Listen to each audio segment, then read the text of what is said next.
மலர்கின்றது.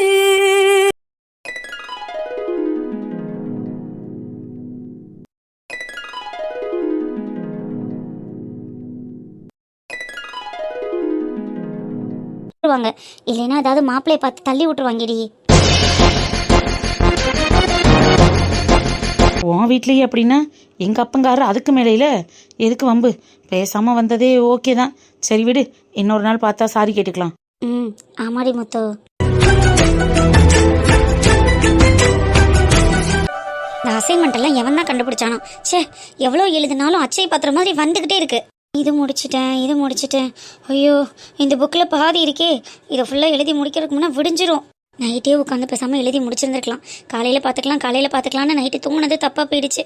இப்போ இவ்வளவையும் நான் எப்படி காலேஜ் கிளம்புறதுக்குள்ளே எழுதி முடிக்கிறது? சானே, நீ என்ன மக்கா இன்னும் காலேஜ் கிளம்பாம உட்காந்துருக்க? நேரம் ஆயிடுச்சுல. அசைன்மெண்ட் கொஞ்சம் இருக்கா நீ. நைட்டு காலையில் பார்த்துக்கலான்னு தூங்கிட்டேன். இப்போ ஒன்றுமே பண்ண முடியல. ஐயா தம்பியல்ட்டினாலும் கொடுத்து எழுத சொல்லியிருக்கலாம்ல. எங்க நீ, எல்லாருமே பிஸியாக இருக்காங்க, ஒன்றுமே பண்ண முடியல. இன்னும் தான் 1 மணி நேரம் இருக்குல்ல, அதுக்குள்ளே முடிச்சிடலாம். முடி இந்த காப்பியை குடிக்கிறியா? வேணா நீ, நான் இதை முடிச்சுக்கிறேன். காப்பியை குடிச்சிட்டு எழுதுவேன். அப்படியே உட்காந்தேன்னா உட்காந்துருவேன் நீ. நான் முடிச்சுட்டே குடிச்சுக்கிறேன். சரி அப்போ முடி நீ சொல்லிச்சானே. கணேசன் என்ன ஆஃபீஸ் போகல? இன்னும் போகல மக்கா. ஏன்? அண்ணனை கொஞ்சம் வெயிட் பண்ணி போக சொல்லுங்க நீ. நீங்கள் சொன்னாதான் அண்ணன் கேட்கும். நான் அசைன்மெண்ட் எல்லாம் முடிச்சுட்டு போகிறதுக்குள்ளே காலேஜ் பஸ்ஸை விட்டுருவேன். இன்னைக்கு டைமுக்கு போகலன்னா அவ்வளோதான். அதை நீனே சொல்ல வேண்டியதானே டி. காலையில் அண்ணி ஃபோன் பண்ணும்போது நான் அண்ணனை கலாய்ச்சிட்டேன். அவன் அந்த கடுப்பில் இருப்பான். கண்டிப்பாக அண்ணன் என்னை கூட்டிகிட்டு போக மாட்டான். நீங்கள் சொன்னீங்கன்னா வெயிட் பண்ணுவான். ப்ளீஸ் அண்ணி. சரி சொல்கிறேன். நீ நேரத்தை ஒப்பித்தாம எழுது.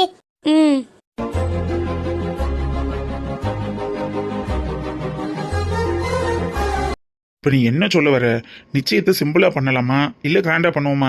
அண்ணாமலை தான் சொன்னான்ல, கோழி பண்ணைக்கு பக்கத்தில் இருக்கிற இந்த சின்ன மகால் இருக்க பற்றியில, கேஎம்சி மகாலோ என்னமோ ஒரு மகால், அதில் வேணும்னா பிடிச்சிக்கிருவோம். கொஞ்சம் பேர் தானே வாராகன்னு சொன்னேன். நீங்கள் என்ன சொல்கிறீங்க? சரி, அப்போ என்னன்னு பாரு. அப்போ நிச்சயத்துக்கு பொண்ணுக்கு நகை போடணும்ல? ஆமாம், முன்னாடி எல்லாம் மோதிரம் மட்டும் போட்டாங்க, இப்போ சங்கிலி எல்லாம் போடத்தான் செய்கிறாங்க. நீங்கள் என்ன சொல்கிறீங்களோ அதுபடி செஞ்சுக்கிருவோம்.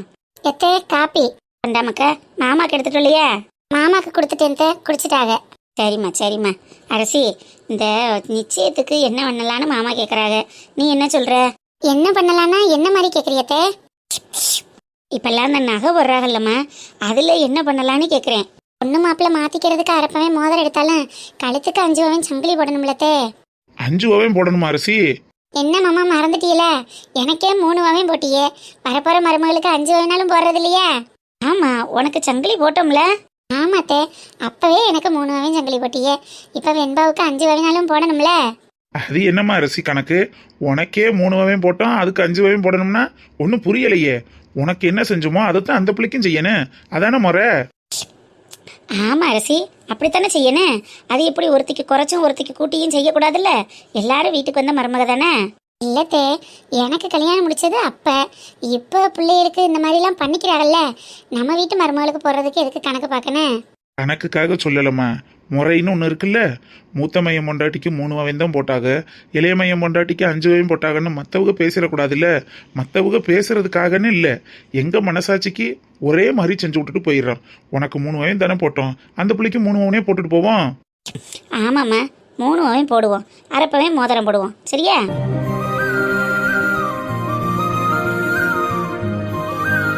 ஏத்தே, என்னையும் வெண்பாவையும் ஏன் சரி கட்டுறிய? நான் வேற அவ வேற. நான் சாதாரண குடும்பத்துல இருந்து வந்த பிள்ளை, வெண்பா அப்படி இல்லைல்ல, அவ பெரிய இடத்து பிள்ளை. நாளைக்கு சபையில 4 பேர் எத்தனை பவன் போட்டாங்கன்னு கேட்டா சங்கட்டமா 3 பவன் போட்டாங்கன்னு சொல்ல ஒரு மாதிரி இருக்கும்ல. அத்தை, இன்னைக்கு பவுன் விற்கிற விலைக்கு 3 பவன் எங்கே போய் நிற்கிது தெரியுமா? 3 பவன்கிறது சாதாரண விஷயம் இல்லை. புரியுதுத்தே, இல்லாமல் இல்லை. நாளைக்கு நம்ம வீட்டுக்கு போட்டுட்டு வர்ற மருமக தானே, அதுக்காக சொன்னேன். என்னைய விட நீங்கள் கூட 1 பவுனாவது போடணும், அதுதான் நல்லா இருக்கும், அதுதான் முறை.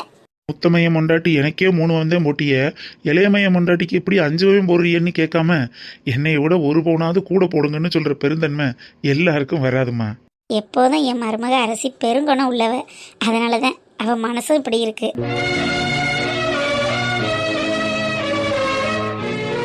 சொல்லுடி. ஆல்மோஸ்ட் முடிச்சிட்டேன்டி, இன்னும் கொஞ்சம் தான் இருக்கு, முடிச்சிருவேன். முடிச்சுட்டு தான் நீ காலேஜ் அட்டன் பண்ணுவேன்.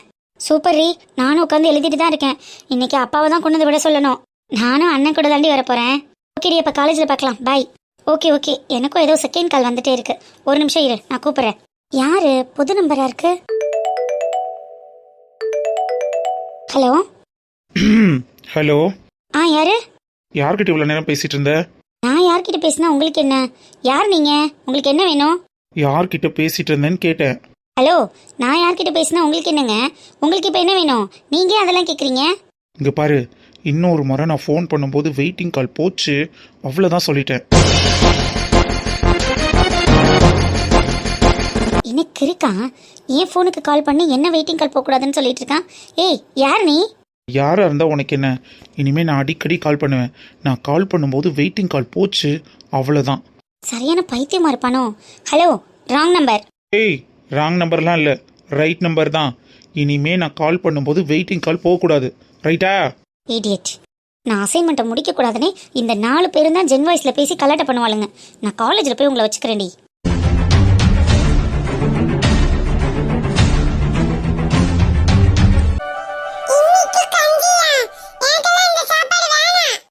என்னது கஞ்சியா? ஆமாடாடி, இந்த அம்மாவுக்கு எப்ப பார்த்தாலும் கஞ்சி தானே தெரியுது. வேற ஒரு சாப்பாடுமே தெரிய மாட்டேங்குது. இன்னைக்கு நம்ம சாப்பிடவே கூடாது. ஆமா, நம்ம சாப்பிடவே கூடாது. என்னடா பண்ணலாம்? ஆனா பசிக்குமே. பசிச்சா பசியை பொறுத்துக்குருவோம், ஆனா சாப்பிட கூடாது. அதி, நிலா, சாப்பிட்டீங்களா மக்கா? நாங்க சாப்பிட மாட்டோம். ஆமா, நாங்க சாப்பிட மாட்டோம். ஏண்டி, ஏன் சாப்பிட மாட்டியே? எப்ப பார்த்தாலும் கஞ்சியே வச்சா எப்படிமா சாப்பிட முடியும்? எனக்கு இந்த சாப்பாடு வேணாம்.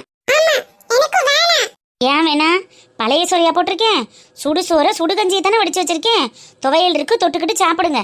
நல்லா கமகமன் இருக்கு சாப்பாடு. எனக்கு பூரி தான் வேணும். எனக்கு மசால் தோசை தான் வேணும். அப்ப 2 பேரும் முடிவு பண்ணிட்டு தான் உட்கார்ந்துருக்கீங்க, அப்படித்தானே? ஆமா, எனக்கு இந்த சாப்பாடு வேணாம். எப்ப பார்த்தாலும் கஞ்சி துவையலுமா குடுக்கறமா நீ? எனக்கு இது பிடிக்கவே இல்ல. எனக்கும் பிடிக்கல.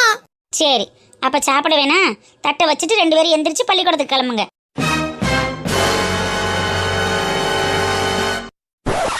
என்னம்மா நீ? வேற அம்மா இருந்தா நேரம் பூரி பொங்கல் சுட்டு தருவாங்க, நீ அப்படியே வச்சுட்டு போக சொல்ற? அம்மா, வீட்டில் உள்ள சூழ்நிலையை புரிஞ்சுக்கிட்டு வீட்டில் உள்ளதுக்கு ஏற்றது மாதிரி இருந்துக்கிட்டா பரவாயில்ல. நான் ஆடம்பர வாழ்க்கையை தான் வாழுவோம்னு கேட்டா அதுக்கெல்லாம் என்னால் எங்கே போக முடியும்? நான் பார்க்கறது வீட்டு வேலை, அதுக்கு தக்கன தானே சம்பாரிச்சு கொண்டு வந்து கொடுக்க முடியும். உங்கள் அப்பா என்ன சம்பாரிச்சு கொண்டு வந்து நோட்டு நோட்டாக கொடுக்குறானா விதவிதமாக பலகாரமாக சுட்டு அடுக்கிறதுக்கு?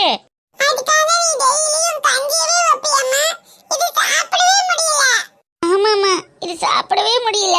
எங்கள் அப்பா நேதாம சவாரிக்கு வண்டி ஓட்ட போகிறோம்னு தான் போகிறாரு. என்னத்தைனாலும் கொண்டு கொடுத்தா தானே நானும் உங்களுக்கு ஆக்கி போட முடியும். ஒன்றுமே கொடுக்கலைன்னா நான் என்ன செய்கிறது? இன்னைக்கு ஒரு நாளைக்கு பொறுத்துக்கிறேங்க. அரசியத்தை வீட்டில் இருந்து ஏதாவது உங்களுக்கு மாவு கொண்டுட்டு வந்து ஊற்றி தரேன். ஆமா, எப்போ பார்த்தாலும் இதே தான் சொல்லுவேன், அப்புறம் அங்கேருந்து எடுத்துகிட்டு வர மாட்டேன். ஏலே, ஒரு வீட்டுக்கு வேலைக்கு போகையில் நானாக போய் எனக்கு அதை கொடுங்க இதை கொடுங்கன்னு கேட்க முடியுமா? மிஞ்சினதை கொடுத்தா தான் கொண்டுட்டு வர முடியும். நம்மளா கேட்டு வாங்கினா அசிங்கமாக இருக்காது? எப்படி மறுநாள் வீட்டுக்குள்ளே விடுவாங்க? அப்போ நானாக கூட போட்டு பொங்கிட்டோம்னு நினைக்க மாட்டாங்க. அப்போ தான் சாப்பாடு மிஞ்சும், நம்ம அள்ளிட்டு போகலான்னு இவ நிறைய போட்டு வைக்கிறான்னு நினச்சிக்கிருவாங்கல்ல. வீட்டில் சமைக்கிறதுக்கு கையில் காசு இருந்தால் தானே சமைக்க முடியும். இப்போ தான் மாதம் பிறந்திருக்கு, 5ஆம் தேதி ஆனால் தான் எனக்கு சம்பள காசு போடுவாங்க. அதுக்கப்புறம் தான் ஏதாவது வீட்டில் எடுத்துன்னு செய்ய முடியும். அது வரைக்கும் உங்கள் அப்பங்காரன் கொடுக்கலைன்னா நான் எங்கே போக சொல்றிய?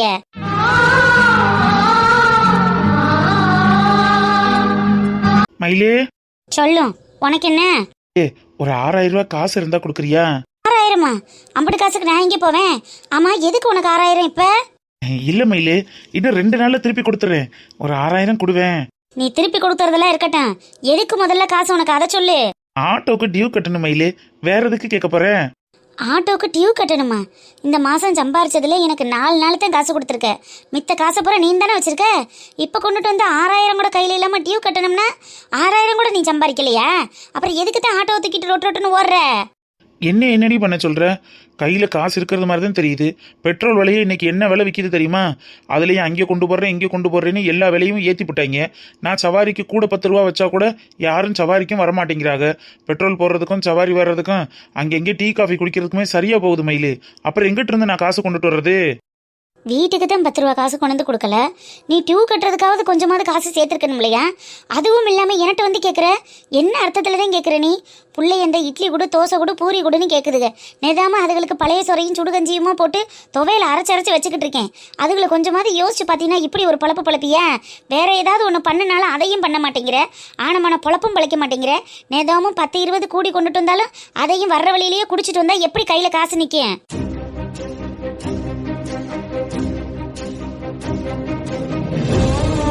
என்ன மயிலும் பண்ண சொல்ற? பொழுதோட வண்டி ஓட்டுறது உடம்பு வலிக்குது, அதுக்காக கொஞ்சம் மருந்து குடிக்கிறேன். அதை வந்து பிள்ளைய முன்னாடி சொல்லுவியா? மருந்துன்னு நீ எடுத்து குடிக்கிற, ஆனால் அது இந்த குடும்பத்தை எவ்வளோ அளவுக்கு பாதிக்குதுன்னு உனக்கு தெரியுதா? நானும் 1ஆம் தேதி இன்னைக்கு தான் ஆகிருக்கு, 5 தேதிக்கு மேலே தான் சம்பளம் கொடுப்பாங்க. எத்தனை நாளைக்கு இந்த பிள்ளைய கஞ்சியவே குடிச்சிட்டு கிடக்குங்க? வீட்டுக்கு சிலிண்டரும் இல்லை, சிலிண்டர் வாங்க காசு இல்லை. நான் என்னென்னத்துக்கு தான் ஆளாவேன்? கரண்ட் பில்லு கட்டணும், பால் காசு கொடுக்கணும். என்னால் ஒன்றும் சமாளிக்க முடியல. உன்னால் இந்த குடும்பத்தை ஒழுங்காக பார்த்துக்கிற முடிஞ்சா பார்த்துக்க, இல்லைன்னா என் பிள்ளைகளை கூட்டிகிட்டு நான் எங்கிட்டாவது போயிடுறேன். என்னடி ஆனா உனா இதையே சொல்லி மாட்டிக்கிட்டு இருக்க? நான் என்ன வேணுக்கு நான் பண்றேன், இல்லை எங்கிட்டு கொண்டு போய் கொடுத்துட்டு வரேனா? வர்றது அதுக்கு நான் அப்படி போயிருது. ஆட்டோ ஓட்டுறவங்க பூரா என்ன கோடீஸ்வரங்களா இருக்காங்களோ? இவதான் எல்லாம் தெரிஞ்சுதானே வந்த, அப்புறம் என்ன நின்றுக்கிட்டு கத்திக்கிட்டு இருக்க? எல்லாம் தெரிஞ்சு வந்ததுனாலதாயா எதுவும் பண்ண முடியாம வாயை பொத்திக்கிட்டு இருக்கேன். அம்மா சண்டை போடாதீங்கம்மா. நானா சண்டை ஓட்டுக்கிட்டு இருக்கேன் உங்க அம்மாட்ட? அவ தான் நெத்தாம என்கிட்ட ஏதாவது ஒரு வம்பு இழுத்துக்கிட்டே இருக்கா. கையில காசை வச்சுக்கிட்டே டியூ கட்டுறதுக்கு கொடுக்க மாட்டேங்கிறீல. இனி ஆட்டோவையும் தூக்கிட்டு போயிடுவாங்க. எதை வச்சு என்ன செய்யறேன் நானும் பாக்குறேன். தூக்கிட்டு போனா போகட்டும், ஒன்னத்துக்கும் இல்லாம அந்த வீட்டு வாசல சோக்கு நிக்கிறதுக்கு தூக்கிட்டு போய் அவங்கள்ட்டையாவது பத்திரமா இருக்கட்டும். அது இங்க நின்று எந்த பிரயோஜனத்துக்கும் ஆளாக போறது இல்ல. அம்மா சண்டை போடாதீங்கம்மா. அம்மா அம்மா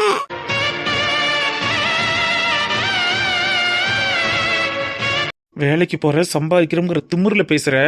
ஆமா, நான் கலெக்டர் உத்தியோகத்துக்குள்ள போறேன். மாசம் லட்சக்கணக்கில் சம்பாரத்து வந்து திமிரில் ஆடிக்கிட்டு இருக்கேன். என்னத்தையாவது பேசாம போயிரு. புள்ளைய இங்க கஞ்சி இன்னைக்கும் போராடிக்கிட்டு கிடக்குதுங்க. அதுகளை பத்தி கவலை இல்லாம நெத்தாம மருந்து. நேற்று ராத்திரி கூட வாட குப்புன்னு அடிச்சிச்சு. ராத்திரி கூட கையில காசை வச்சுட்டு குடிச்சிட்டு தானே வந்திருக்க. அந்த காசை கொண்டுட்டு வந்து இந்த பிள்ளைக்கு எதுக்காக செலவழிச்சிருக்கலாம்ல? ஏய், நான் குடிச்சது நீ வந்து பாத்தியா? புள்ள இருக்குன்னு பாக்குறேன், இல்லைன்னா ஓங்கி அரைஞ்சிருவேன். அரைஞ்சு ஏன் பிள்ளை இருந்தா என்ன? அடிவேன் பாப்பா. உனக்கு தான் அடிக்கிறது கை வந்த கலையாச்சே, அடி. மற்றெல்லாம் மனுஷ பேச முடியுமா? அப்பா நல்லபடியா கிளம்பிப்போ.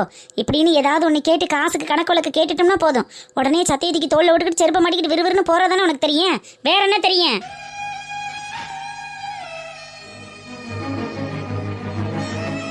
இந்த நேரத்துல இந்த வெயில்ல இப்படி இந்த வண்டி பண்ணிருச்சுடா. நடராஜா சர்வீஸ்ல இப்படி தள்ள விட்டுருச்சு. என்னன்னு தெரியல மச்சான். உனக்கு லோனுன்னு போகும்போது தாண்டா இப்படி ஏதாவது ஒரு வில்லங்கம் கூட வந்துகிட்டே இருக்கு. அட நீ வேறடா, இப்படி சொல்லி என்ன நீ நெகட்டிவ் ஆக்கி விட்டுறாதடா. அடுத்து நான் ஷோரூம் போடணும், ஏதாவது பண்ணணுங்கிற ப்ராசஸே மைண்ட்ல இருக்காது போல. சரி நான் ஒன்னும் சொல்லல. வண்டியை தள்ளு.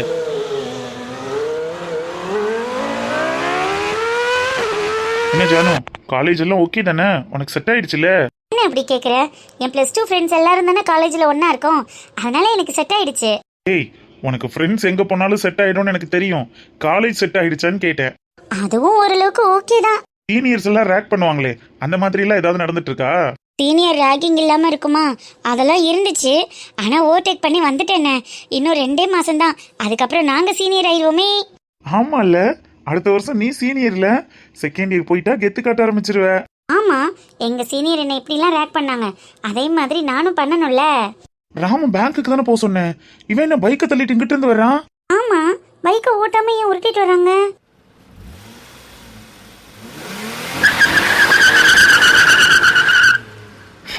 நீ என்ன இப்படி கொண்டு வண்டி நீ பாட்டுற? ஏண்டா வேற யாருன்னு நினைச்சேன். இல்லனே, எப்ப பார்த்தாலும் ரோட்ல நாங்க நின்றோம்னாலே ஒரு 7:30 வந்து வம்பிழுக்கும். அந்த 7:30 பிடிச்சதோன்னு நினைச்சேன். 7:30? யாரா அது? யார் ஓங்கிட்டு வந்து வம்பிழுக்கிறா? அது ஒரு பொம்பளை பைத்தியம். பொம்பளை பைத்தியமா? என்னடா பேசுறீங்க? என்னடா பண்ணிட்டு இருக்கீங்க? அதெல்லாம் ஒண்ணும் இல்ல. அன்னைக்கு உங்ககிட்ட சொன்னேன்ல, ஒரு பொண்ணு எப்ப பார்த்தாலும் என்கிட்டயே வந்து வம்பிழுத்துட்டு இருக்கான்னு. அதை தான் சொல்லிட்டு இருக்கான். நீங்க சும்மா இருக்கணும். பொண்ணுங்க இருக்கிற இடமா போய் வம்பிழுத்தா அப்புறம் அப்படிதான். ஆமா போய் வம்பிழுக்கிறாங்க. வேற வேலை வெட்டி இல்ல பாரு. அதெல்லாம் விடு. என்ன இப்படி வண்டியை தள்ளிட்டு தெரியற? நீ சொன்ன பேங்க் மேனேஜரை பாக்குறதுக்கு தான் வந்தேன். வர்ற வழியில வண்டி பஞ்சர் ஆயிருச்சு. வண்டி பஞ்சரா? ஜானு, நீ காலேஜ் போலையா? அவளை காலேஜ்ல டிராப் பண்ணிட்டு அப்படியே ஆஃபீஸ் போலான்னு பார்த்தேன். சரி வா, வண்டியில் ஏறு, உன்னை கொண்டு போய் பேங்க்ல விட்டுறேன். என்ன பரவாயில்ல, ஜானுக்கு காலேஜுக்கு லேட் ஆச்சு, நீ கூட்டிட்டு போ. நான் அப்படியே உருட்டிட்டே போய்க்கிறேன். பக்கத்துல தான் மெக்கானிக் ஷெட்டு. மெக்கானிக்கு ஃபோன் பண்ணி சொன்னா வந்து எடுத்துட்டு போய்ப்பாங்கடா. நீ வா, பேங்க் மேனேஜர் போய் டைமுக்கு பாரு. இல்லைன்னா அப்புறம் மறுபடியும் ஏதாவது 7:30 கொடுக்காம. இல்லைண்ணே, உனக்கு எதுக்கு சிரமம்? இன்னைக்கு கிளாஸ் ஹவர்ஸ் பெருசா ஒன்றும் இல்லை. நான் வேணும்னா லீவ் போட்டுக்கிறேன். உன் பேங்க் வேலையை போய் பார்ப்போமா?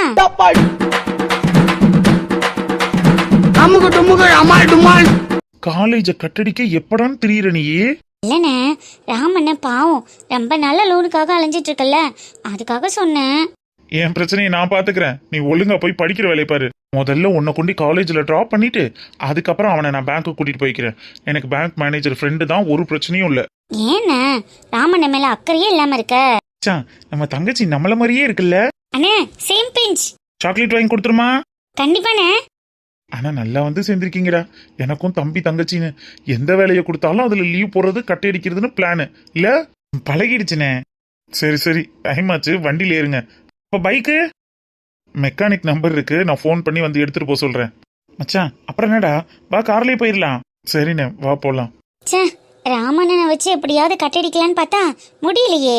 வாலு வாய்ப்பே இல்ல, ஒழுங்கா வந்து வண்டியில உட்காரு. ஏறு வண்டியில. ஒரு வழியா வந்து காலேஜ்ல தள்ளி விட்டுட்டீங்கல்ல. சரி நான் போயிட்டு வரேன், பாய். Pocket money கொடுண்ணே. பாக்கெட் மணியா? ஆமா, நீ 2 நாளா உன்னோட பங்கு கொடுக்கவே இல்லைல்ல, கொடு. விட்ட மாட்டியே, இந்த புடி. என்னண்ணே 100 rupees தர? காலேஜ் படிக்கிற பொண்ணுக்கு 100 rupees பத்தாதா? இது பெரிய அமௌண்ட் ஜானோ. 100 rupees ஒரு ஐஸ்கிரீமுக்கு தானே பத்தும். இதுவே ஜாஸ்தி. வேணுமா இல்ல வேணாமா? ராமண்ண உன் பங்கு? அண்ணா இன்னைக்கு தாண்டா லோனே வாங்க போறேன். ஷோரூம் ஓபன் பண்ணோன்னு தரேன். இப்படி சொல்லி எத்தனை வருஷத்தை ஒப்பேத்த போறியோ தெரியல. இந்த வருஷம் கண்டிப்பா கிடைச்சிரும். அண்ணன் உனக்கு ஒரு நாளைக்கு 1000 ரூபாய் தரேன், ஜாலியா என்ஜாய் பண்ண. சரி ஓகே. பிரதீப் அண்ணே, உங்க அண்ணன் ஷோரூம் ஓபன் பண்ணா அதுல எனக்கு மேனேஜரா வேலை போட்டு கொடுக்குறேன்னு சொல்லியிருக்கான். எனக்கு முதல் மாச சம்பளம் வந்தோடனே உனக்கு ஒரு புது சுடிதார் எடுத்து தரேம்மா.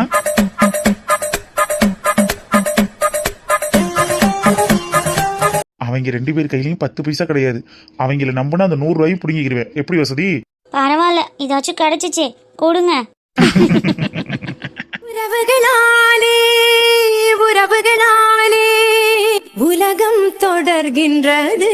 பசங்க 2 பேரும் தானே அன்னைக்கு சீதா கிட்டையும் முத்தலகி கிட்டையும் பேசிட்டு இருந்தானுங்க. இன்னைக்கு என்ன இவனுங்க கூட இவ வந்து இறங்குறா? இவளுக்கு என்ன வேணும்? ஹாய் ஜானு, என்ன சீனியரை பார்த்தா வணக்கம் வைக்க மாட்டியா? வணக்கம் சீனியர். வணக்கம் வணக்கம். சீனியருக்கு மரியாதை எல்லாம் கேட்டுதான் வாங்க வேண்டியது இருக்கு இல்ல? இல்ல சீனியர், கவனிக்கல. சரி சரி, அதெல்லாம் இருக்கட்டும். பெரிய ஆளா இருப்ப போல் இருக்கு. 3 பாடி கார்ட்ஸோட வந்து வண்டியில இறங்குற. யார் இந்த பசங்க? சீனியர், அவங்க 3 பேரும் என் அண்ணனுங்க. அண்ணனுங்களா? 3 பேருமா?